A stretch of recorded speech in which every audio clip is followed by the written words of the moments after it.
And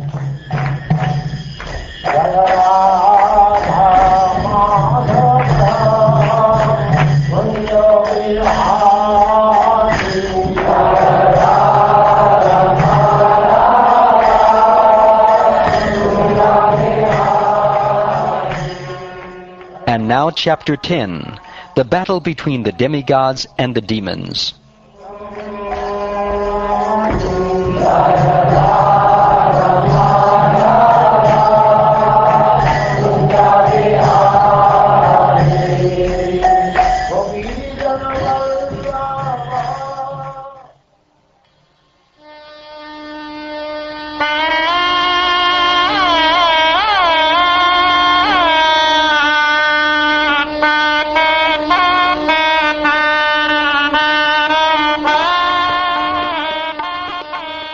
Shukdev Goswami said, O king, the demons and daityas all engaged with full attention and effort in churning the ocean, but because they were not devotees of Vasudev, the Supreme Personality of Godhead, Krishna, they were not able to drink the nectar.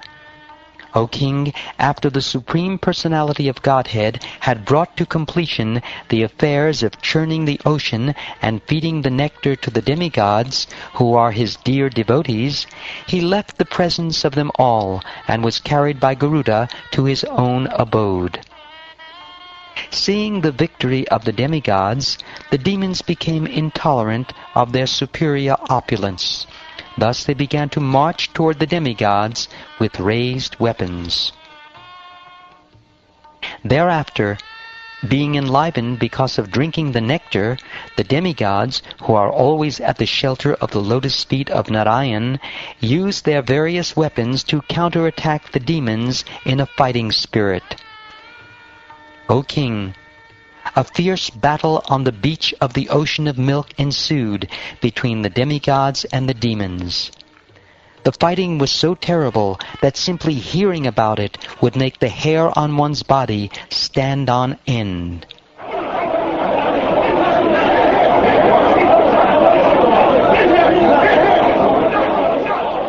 Both parties in that fight were extremely angry at heart, and in enmity they beat one another with swords, arrows, and varieties of other weapons.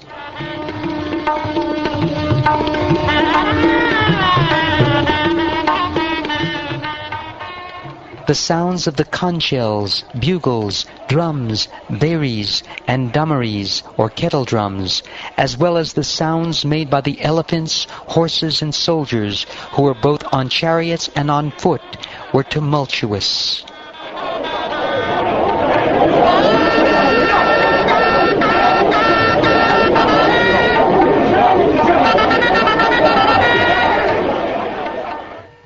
On that battlefield, the charioteers fought with the opposing charioteers, the infantry soldiers with the opposing infantry, the soldiers on horseback with the opposing soldiers on horseback, and the soldiers on the backs of elephants with the enemy soldiers on elephants. In this way, the fighting took place between equals.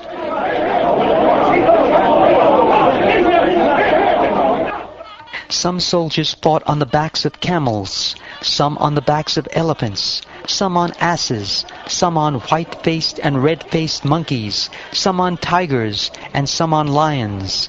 In this way, they all engaged in fighting. O king, some soldiers fought on the backs of vultures, eagles, ducks, hawks, and basa birds. Some fought on the backs of timingalas, which can devour huge whales. Some on the backs of shatabas, and some on buffalo, rhinoceroses, cows, bulls, jungle cows, and arunas. Others fought on the backs of jackals, rats, lizards, rabbits, human beings, goats, black deer, swans, and boars. In this way, mounted on animals of the water, land, and sky, including animals with deformed bodies, both armies faced each other and went forward.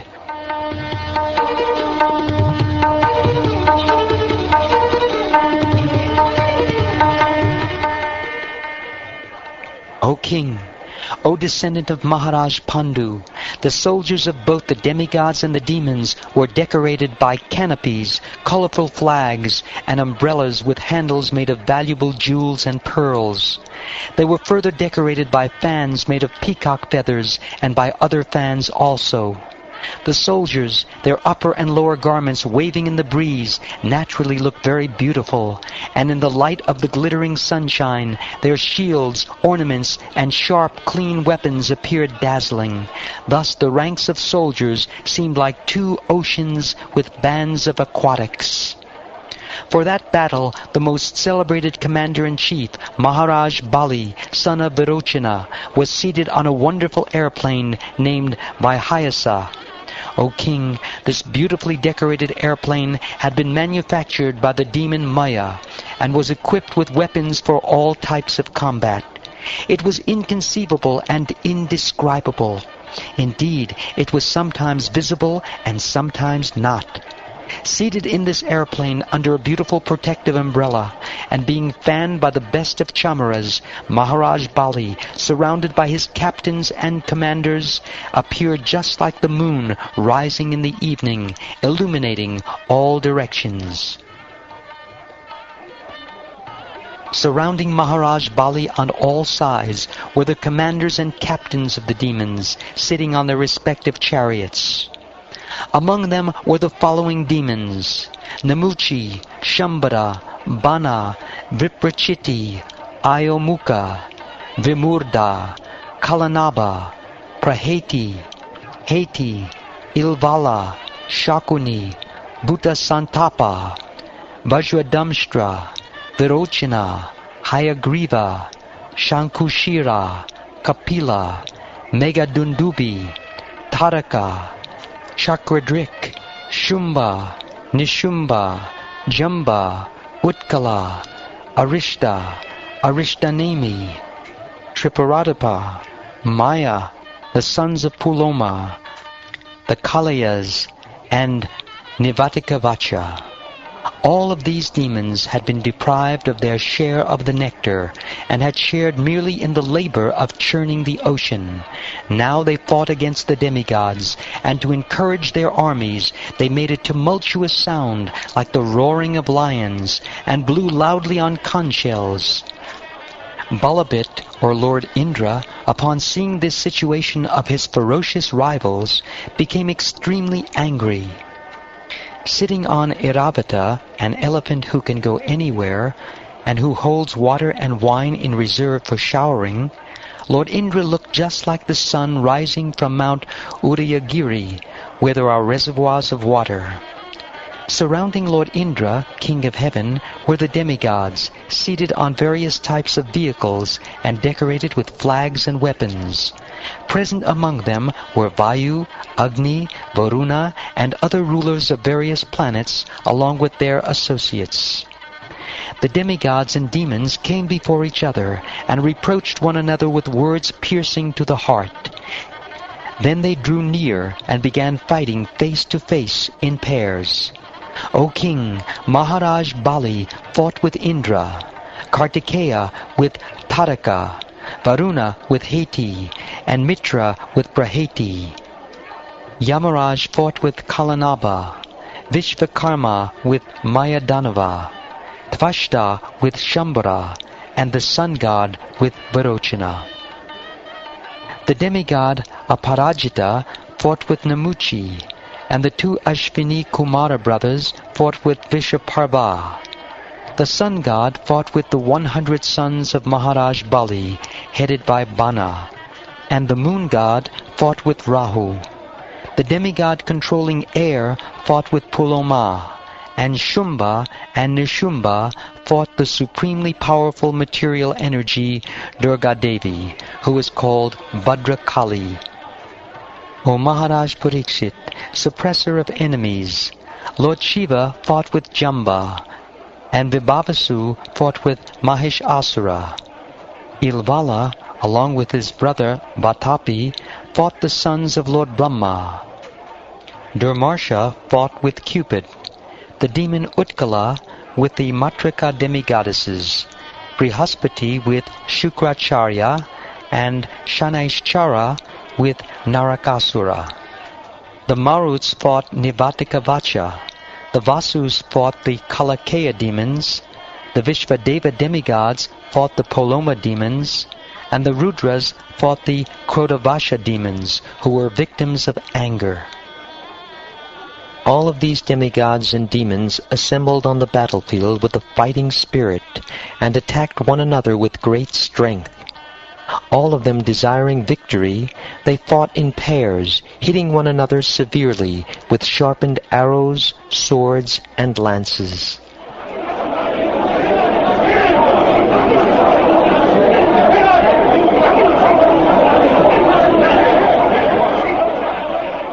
They severed one another's heads using weapons like ushundas, chakras, clubs, rishtas, patishas, shaktis, ulmukas, prasas, parishvadas, nistrimshas, lances, paragas, mudgaras, and bindipalas. The elephants, horses, chariots, charioteers, infantry soldiers, and various kinds of carriers, along with their riders, were slashed to pieces. The arms, thighs, necks, and legs of the soldiers were severed, and their flags, bows, armor, and ornaments were torn apart. Because of the impact on the ground of the legs of the demons and demigods, and the wheels of the chariots, particles of dust flew violently into the sky, and made a dust cloud that covered all directions of outer space as far as the sun. But when the particles of dust were followed by drops of blood being sprinkled all over space, the dust cloud could no longer float in the sky. In the course of the battle, the warfield became strewn with the severed heads of heroes, their eyes still staring, and their teeth still pressed against their lips in anger. Helmets and earrings were scattered from these severed heads. Similarly, many arms, decorated with ornaments and clutching various weapons, were strewn here and there, as were many legs and thighs, which resembled the trunks of elephants. Many headless trunks were generated on that battlefield. With weapons in their arms, those ghostly trunks, which could see with the eyes in the fallen heads, attacked the enemy soldiers. Maharaj Bali then attacked Indra with 10 arrows and attacked Irabata, Indra's carrier elephant, with 3 arrows. With 4 arrows he attacked the 4 horsemen guarding Irabata's legs, and with 1 arrow he attacked the driver of the elephant. Before Bali Maharaj's arrows could reach him, Indra, king of heaven, who is expert in dealing with arrows, smiled and counteracted the arrows with arrows of another type, known as Bala, which were extremely sharp. When Bali Maharaj saw the expert military activities of Indra, he could not restrain his anger. Thus he took up another weapon, known as Shakti, which blazed like a great firebrand. But Indra cut that weapon to pieces while it was still in Bali's hand. Thereafter, one by one, Bali Maharaj used a lance, prasa, tomara, rishtis, and other weapons. But whatever weapons he took up, Indra immediately cut them to pieces.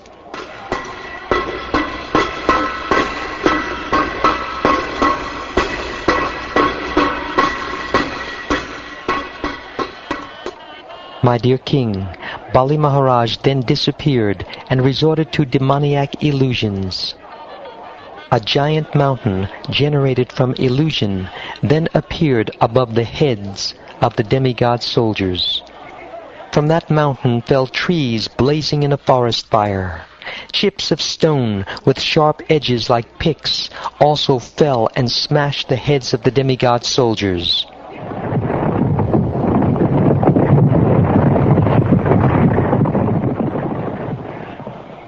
Scorpions, large snakes, and many other poisonous animals, as well as lions, tigers, boars, and great elephants, all began falling upon the demigod soldiers, crushing everything.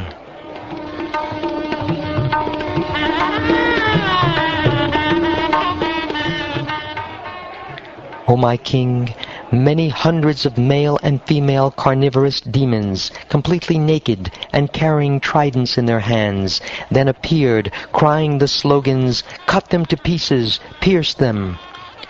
Fierce clouds, harassed by strong winds, then appeared in the sky.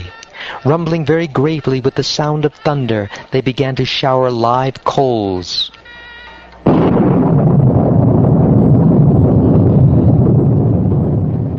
A great devastating fire created by Bali Maharaj began burning all the soldiers of the demigods. This fire, accompanied by blasting winds, seemed as terrible as the Samvartaka fire, which appears at the time of dissolution.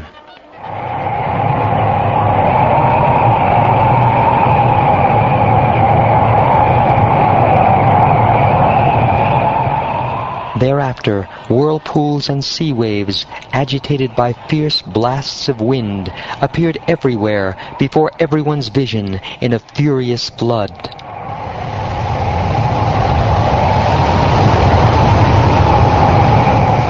While this magical atmosphere in the fight was being created by the invisible demons who were expert in such illusions, the soldiers of the demigods became morose. O king, when the demigods could find no way to counteract the activities of the demons, they wholeheartedly meditated upon the Supreme Personality of Godhead, the Creator of the universe, who then immediately appeared.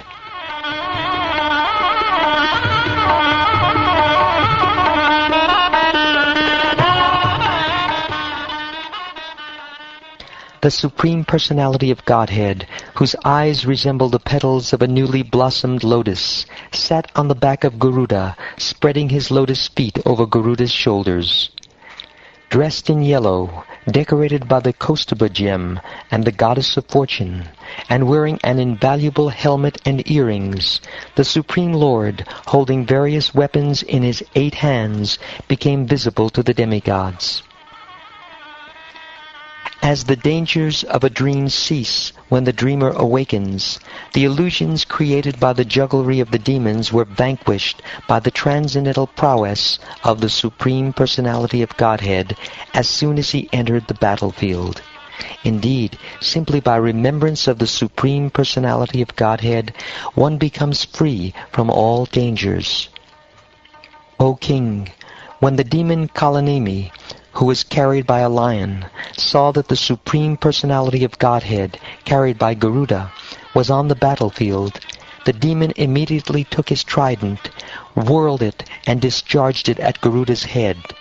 The Supreme Personality of Godhead, Hari, the Master of the 3 worlds, immediately caught the trident, and with the very same weapon, he killed the enemy Kalanemi, along with his carrier, the lion. Thereafter, 2 very powerful demons named Mali and Sumali were killed by the Supreme Lord, who severed their heads with his disc. Then Malyavan, another demon, attacked the Lord. With his sharp club, the demon, who was roaring like a lion, attacked Garuda, the Lord of the birds, who are born from eggs. But the Supreme Personality of Godhead, the original person, used his disc to cut off the head of that enemy also.